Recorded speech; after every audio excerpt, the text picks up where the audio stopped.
Hi friends, இன்றைக்கி நம்ம பச்சை மசாலா சிக்கன் கிரேவி எப்படி பண்ணுறதுதான் பார்க்க போகிறோம். ஸோ இதுக்கு நான் சிக்கன் 1 kg சிக்கன் லைவாக வாங்கி கட் பண்ணி இதை செப்ரேட்டாக கழுவி எடுத்து வச்சுக்கணுங்க. ஸோ இந்த சிக்கன் சைடில் வச்சுக்கணும். அதுக்கப்புறம் நம்ம மசாலா மிக்சியில் அரைக்கிறதுக்கு நம்ம எடுத்து வச்சுக்கலாம். அதுக்கு ஒரு வெங்காயம், ஒரு இஞ்சி, சின்ன பீஸ் இஞ்சி, அப்புறம் 4 பல் பூண்டு, அதுக்கப்புறம் நான் 5 பச்சை மிளகாய் சேர்த்துருக்கேன். காரம் ஜாஸ்தி வேணுன்றவங்க ஆட் பண்ணலாம், காரம் கம்மி வேணுன்றவங்க கம்மியாக போட்டுக்கலாம். ஸோ 5 பச்சை மிளகாய், கொஞ்சம் கொத்தமல்லி எடுத்து நான் சைடில் மிக்ஸி ஜாரில் போட்டு அரைச்சி தனியாக அது வச்சுக்க போகிறேன். கொத்தமல்லி, க்ரீன் சில்லி 5, அப்புறம் ஒரு பீஸ் இஞ்சி, 4 பல் பூண்டு. நான் ஏன் இஞ்சியோ பூண்டோ ஜாஸ்தி சேர்க்கலைன்னா நம்ம ஃப்ரை பண்ணும் போதும் ஆட் பண்ண போகிறோம், அதனால் நான் அது ஜாஸ்தி சேர்க்கல. 4 பல் பூண்டு, அப்புறம் ஒரே ஒரு சின்ன பீஸ் இஞ்சி, அதுக்கப்புறம் கொஞ்சம் வெங்காயம். ஸோ இதெல்லாம் சேர்த்து நம்ம தண்ணி லைட்டாக விட்டு நம்ம இதை அரைச்சி செப்ரேட்டாக வச்சுக்கலாம்.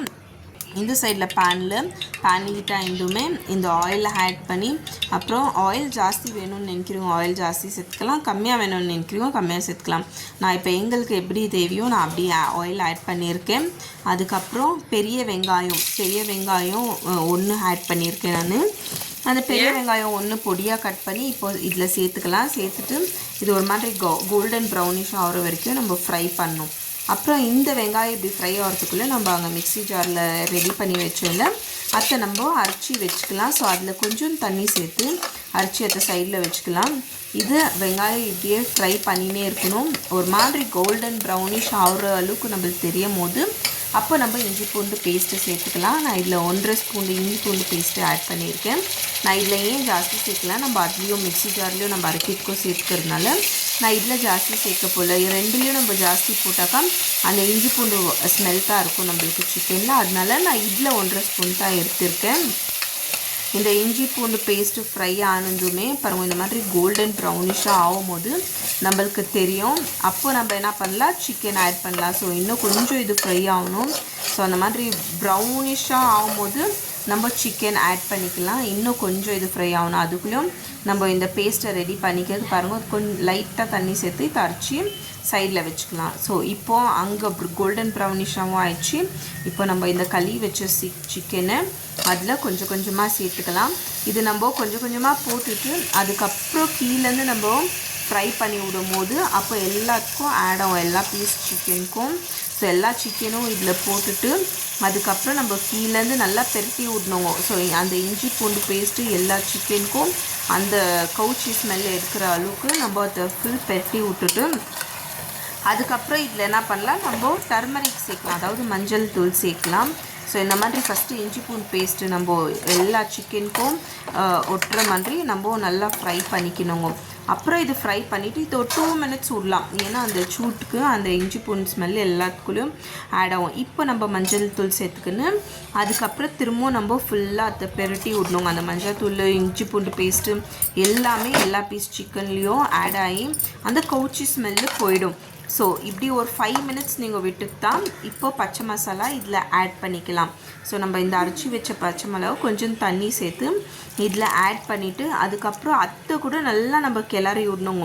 ஸோ எல்லா சிக்கன் கூட அந்த மசாலா, அந்த கலரு எல்லாமே ஒட்டணும்.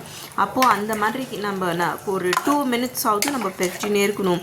நல்லா அந்த கீழே இருக்கிற சிக்கன் எல்லாம் மேலே போட்டு அப்போது அப்படி பெரட்டும் போது எல்லாம் ஒன்றுக்கு ஒன்று ஒட்டும். இப்போது 1 ஸ்பூனு நான் மிளகாத்தூள் சேர்த்துருக்கேன், அப்புறம் 2 ஸ்பூன் தனியாத்தூள் சேர்த்துருக்கேன். இதில் ஏன் நான் மிளகாத்தூள் ஜாஸ்தி சேர்க்கலாம், உங்களுக்கு தெரியும், பச்சை மிளகா ஆல்ரெடி ஆட் பண்ணியிருக்கோம். அதனால் தனியாத்தூள் 2 ஸ்பூனு, மிளகாத்தூள் 1 ஸ்பூன் தான் ஆட் பண்ணியிருக்கேன். இப்போது நீங்கள் நல்லா அதை ஃப்ரை பண்ணிவிட்டு அந்த மிளகாத்தூள், தனியாத்தூள் எல்லாம் மசாலா ஃப்ரை பண்ணிட்ட பின்ட்டு இப்போது இது சேர்க்கலாம், சிக்கன் மசாலா. இந்த ஆச்சி சிக்கன் மசாலா நான் 1 ஸ்பூன் தான் ஆட் பண்ணியிருக்கேன். அப்புறம் தேவையான அளவுக்கு சால்ட்டு. இது வந்துட்டு கொஞ்சம் நேரம் ஒரு 10-15 minutes ஆகிட்டு பின் தான் இது ரெண்டும் ஆட் பண்ணுவோம். ஆட் பண்ணிவிட்டு ஃபைனலாக நல்லா கொச்சி வந்த பின்ட்டு இது கஸ்தூரி மேத்தி, ட்ரை கஸ்தூரி மேத்தி, இது நல்லா டேஸ்ட் கொடுக்கும். ஸோ ஃபைனலாக நீங்கள் இந்த ட்ரை கஸ்தூரி மேத்தியை இப்படி ஸ்ப்ரெட் பண்ணிவிட்டு அதை ஒரு 2 minutes கொதிக்க விடுவோம். ஸோ அது நல்லா அந்த ஃப்ளேவரை கொடுக்கும் அந்த ட்ரை கஸ்தூரி மேத்தி. ஸோ இந்த மாதிரி நீங்களும் உங்கள் வீட்டில் ட்ரை பண்ணிவிட்டு எப்படி இருக்குதுன்னு சொல்லுங்கள். ஸோ சால்ட் கூட நான் தேவையான அளவுக்கு தான் யூஸ் பண்ணேன். ஸோ நீங்கள் உங்கள் வீட்டு பிரகாரம் நீங்கள் எப்படி யூஸ் பண்ணுறீங்களோ அந்த மாதிரி யூஸ் பண்ணிக்கலாம். பாருங்கள், இப்போ நல்லா சிக்கனும் நல்லா பாயில் ஆயிடுச்சு.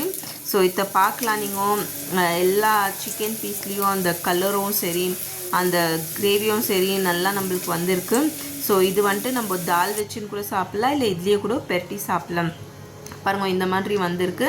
நீங்களும் இந்த மாதிரி வீட்டில் ட்ரை பண்ணிவிட்டு எப்படி இருக்குதுன்னு சொல்லிட்டு கமெண்ட் பாக்ஸில் கமெண்ட் பண்ணுங்கள். தேங்க்யூ.